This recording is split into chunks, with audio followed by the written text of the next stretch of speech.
फिर से भीषण हमले शुरू हो गए हैं।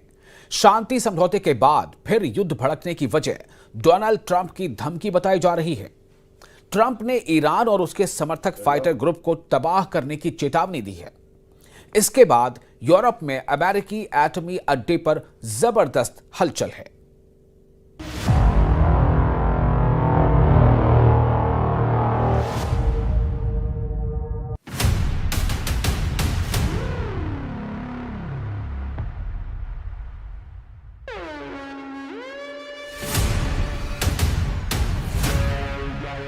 ट्रंप का ऐलान, जलेगा पूरा ईरान। 20 जनवरी से शुरू होंगे एटमी धमाके।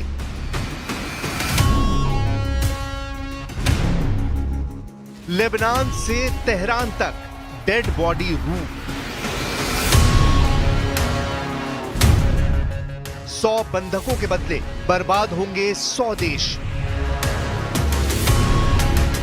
जैसे गजा खंडर बना, जैसे लेबनान बर्बाद हुआ, जैसे सीरिया बारूदी बियाबान बना, वैसा कुछ होगा। बम धमाके होते रहेंगे, मिसाइलें फटती रहेंगी, अंतहीन युद्ध जारी रहेगा। यह भ्रम टूटने वाला है। ईरान जिस प्रॉक्सी वॉर को जारी रखकर इजराइल और अमेरिका को परेशान रखना चाहता है, उसका दी एंड कैसे होगा, यह डोनाल्ड ट्रंप ने बता दिया है। सुपर पावर ने एक झटके में खाड़ी के सभी फ्रंट पर दुश्मनों को राख में मिलाने की धमकी दे डाली है। यानी रॉकेट की बौछार, टैंकों से गोलों की मार, ड्रोन और जंगी जेट की टक्कर बेमानी साबित होने जा रही है। अमेरिका खाड़ी युद्ध में आएगा, एटम बम बरसाएगा और इंसानी इतिहास की सबसे बड़ी त्रासदी दुनिया झेलेगी। अमेरिका के नए राष्ट्रपति डोनाल्ड ट्रंप ने आग बबूला होकर धमकी दी है कि मिडिल ईस्ट की तबाही को कोई नहीं रोक सकता। एटम बमों के सीरियल ब्लास्ट के लिए अमेरिका ने प्लान बना लिया है। कब, कहां और कितनी परमाणु चोट पहुंचाई जाएगी, इसका ब्लूप्रिंट पेंटागन से व्हाइट हाउस भेज दिया गया है। एटमी अटैक प्लान को प्रेसिडेंट ट्रंप 20 जनवरी को साइन करने वाले हैं। यह जानकारी किसी और ने नहीं, डोनाल्ड ट्रंप ने खुद दुनिया से साझा की है। ट्रंप ने धमकी दी है कि उनका सब्र जवाब दे गया है। इजराइल के दुश्मनों को सबक सिखाने के लिए अमेरिका अब सभी हदें पार करने के मूड में है। ट्रंप ने अपने बयान में कहा है कि अगर इजराइल के बंधकों को 20 जनवरी 2025 तक रिहा नहीं किया गया तो मध्य पूर्व में तबाही मच जाएगी। मैं उन लोगों पर सख्त एक्शन लूंगा जिन्होंने मानवता के खिलाफ ये अत्याचार किया है। जिन लोगों ने ये किया है उन्हें अमेरिका के इतिहास की सबसे बड़ी सजा दी जाएगी। सही समय पर एक्शन नहीं लिया गया तो अमेरिका ऐसी सजा देगा जो आज तक किसी को नहीं मिली है। अमेरिका के सभी टारगेट सेट हैं। इजरायली नागरिकों को बंधक बनाने वाले हमास फर्स्ट टारगेट है। हमास के लिए इजराइल से युद्ध लड़ रहा हिजबुल्लाह दूसरे नंबर पर है। तीसरे नंबर पर हमास और हिजबुल्लाह की युद्ध में मदद कर रहे हूती फाइटर सुपर पावर के एटमी शिकार होंगे। अमेरिका इजराइल पर हमला कर रहे इराक के शिया मिलिशिया को भी एटमी डोज देगा। अमेरिका का पांचवा और फाइनल प्रहार इन सभी फाइटर ग्रुप के सरगना ईरान पर होगा। असल में ईरान समर्थक फाइटर ग्रुप लगातार अमेरिका को चिढ़ा रहे हैं। सुपर पावर को भड़काने के लिए हमास ने बंधक बनाए गए अमेरिकी नागरिक के प्रोपोगेंडा वीडियो रिलीज किए, जिसे देखने के बाद ट्रंप का गुस्सा 7वें आसमान पर पहुंच गया। अमेरिकी इजराइल बंधक एडन अलेक्जेंडर के इस वीडियो को देखने के बाद से ट्रंप आउट ऑफ कंट्रोल हुए हैं। קוראים לי דן אלכסנדר ואני אסיר בשבי החמאס יותר מ-400. אבא, אני קרוי, סבא סבתא. כל יום שעובר הכאב מבפנים גודל. אני מתגעגע אליכם מאוד. כל יום אני מתפלל שאני לא אתכם שוב בקרוב. בבקשה, तशारू खज़कीम। 7 अक्टूबर को बंधक बनाए गए अमेरिकी इजरायली नागरिक ओमार न्यूट्रा को मार डालने वाले हमास का ट्रंप पूरा सफाया करने जा रहे हैं। हमास लड़ाकों को ओमर को मारकर उनका शव गाजा में नुमाइश के लिए रखा है।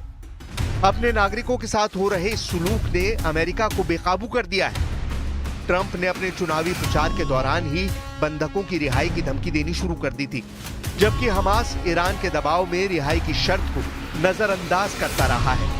हालांकि अब ट्रंप फुल एंड फाइनल की स्टेज पर आ चुके हैं। उधर हमास है कि ट्रंप की धमकी के आगे झुकने को तैयार नहीं हो रहा।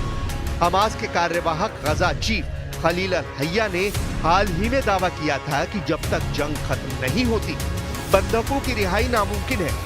हमास के कब्जे में फिलहाल कितने बंधक हैं, इसका सही नंबर किसी को नहीं पता। 7 अक्टूबर 2023 को हमास ने इजराइल में घुसकर 1200 नागरिकों को मार डाला था। भीषण खून खराबे के बाद हमास लड़ाकों ने 300 से ज्यादा इजरायली नागरिकों को बंधक बनाया था। इनमें से एक एक कर बंधकों को हमास मौत के घाट उतारता रहा है तो कुछ को रिहा भी करता रहा है। जिन बंधकों को हमास ने रिहा किया उनमें 20 अक्टूबर 2023 को जूडिथ और नताली रानन थे। इसके ठीक 3 दिन बाद 23 अक्टूबर को 2 और बंधकों नूरित कूपर और यूचेवेट लिफ्शिट्स को रिहा किया गया। 30 अक्टूबर को इजरायली सैनिक ऑरी मैगडिश को सुरक्षा बलों ने रेस्क्यू किया। नवंबर 2023 में समझौते के बाद 105 इजरायली बंधकों की रिहाई हुई, जिसकी एवज में 240 हमास फाइटर रिहा किए गए। माना जा रहा है कि अब भी 97 बंधक हमास के पास हैं, जबकि इजरायली आर्मी के मुताबिक इनमें से भी 35 बंधकों की मौत हो गई है। बचे हुए बंधकों को अब भी हमास अंडरग्राउंड सुरंग में बंद कर बड़ी डील की डिमांड कर रहा है, मगर हमास को यह जिद भारी पड़ सकती है। वजह यह है कि ट्रंप बेहद सीरियस है और इमोशनल भी। बंधकों की रिहाई का मिशन प्राइम मिनिस्टर नेतन्याहू की पत्नी सारा ने जब से शुरू किया है, अमेरिका का रुख सख्त हो चुका है। सारा ने ट्रंप से फ्लोरिडा के ट्रंप इंटरनेशनल गोल्फ कोर्स में मुलाकात की थी। दोनों ने साथ में डिनर भी किया था। इस दौरान सारा ने ट्रंप से गजा जंग और बंधकों की रिहाई को लेकर बात की। इसके फौरन बाद ही ट्रंप ने ईरान को क्लियर मैसेज दिया है। अमेरिका 20 जनवरी के बाद क्या कर सकता है, इसका अनुमान ईरान को अच्छी तरह लग चुका है। लेबनान से आई इन तस्वीरों को देखिए। ये इजराइल के chief of staff lieutenant general Herzi Halevi हैं, जिन्होंने दक्षिणी लेबनान का दौरा किया है। हिजबुल्लाह के गढ़ में हलेवी के पहुंचने को बड़े संकेत के तौर पर देखा जा रहा है। इजराइल ने हिजबुल्लाह को बेदम कर दिया है। लेबनान के बाद ईरान की तबाही का रास्ता तैयार किया जा रहा है। इजराइल वॉर प्लान रेडी करने लगा है। खाड़ी देशों में मौजूद अमेरिकी सैन्य ठिकानों पर युद्ध की तैयारियों में तूफानी तेजी आई है। सुपर पावर चौतरफा मोर्चेबंदी के बाद एक्शन में आ सकता है। अमेरिका के लिए ईरान को परमाणु धमाके से दहलाने में ज्यादा सोचना भी नहीं पड़ेगा। साल 2021 में दी गई जानकारी के मुताबिक अमेरिका ने यूरोप में 5 नेटो सदस्य देशों में अपने एटम बम तैनात कर रखे हैं। 6 एटमी ठिकाने पर अमेरिका के 100 एटम बम की तैनाती है। ये बेल्जियम में क्लैन ब्रोगेल, जर्मनी में बुचेल एयरबेस, इटली में वियानो और घेड़ी एयरबेस, नीदरलैंड में वोल्केल एयरबेस और तुर्की में इंसिडलिक बेस है। सुपर पावर के ज्यादातर एटम बम अंडरग्राउंड बेस में रखे हुए हैं। इन बमों के इस्तेमाल में जिन हथियारों की जरूरत है उनकी भी लोकेशन यूरोप में है।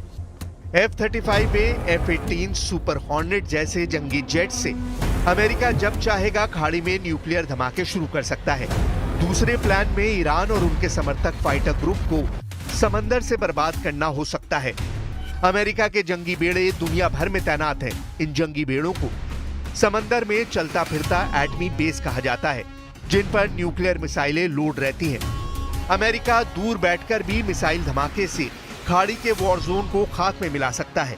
अमेरिका ने इतिहास की सबसे बड़ी सजा जापान को दी है, जहां सिर्फ 2 एटम बम के धमाके से ऐसी तबाही मची जिसकी त्रासदी आज की तारीख में भी जापान को रुलाती है। खाड़ी में ट्रंप ने एक बंधक के बदले 1 एटम बम का हिसाब लगाया है। ऐसे में 100 परमाणु बमों के ब्लास्ट के साइड इफेक्ट 100 से ज्यादा देशों को झेलना होगा। जाहिर है ट्रंप की धमकी को हल्के में लेने की भूल ईरान नहीं करने जा रहा। न्यूक्लियर युद्ध में अमेरिका से जीतना फिलहाल किसी भी महाशक्ति के बस की बात नहीं।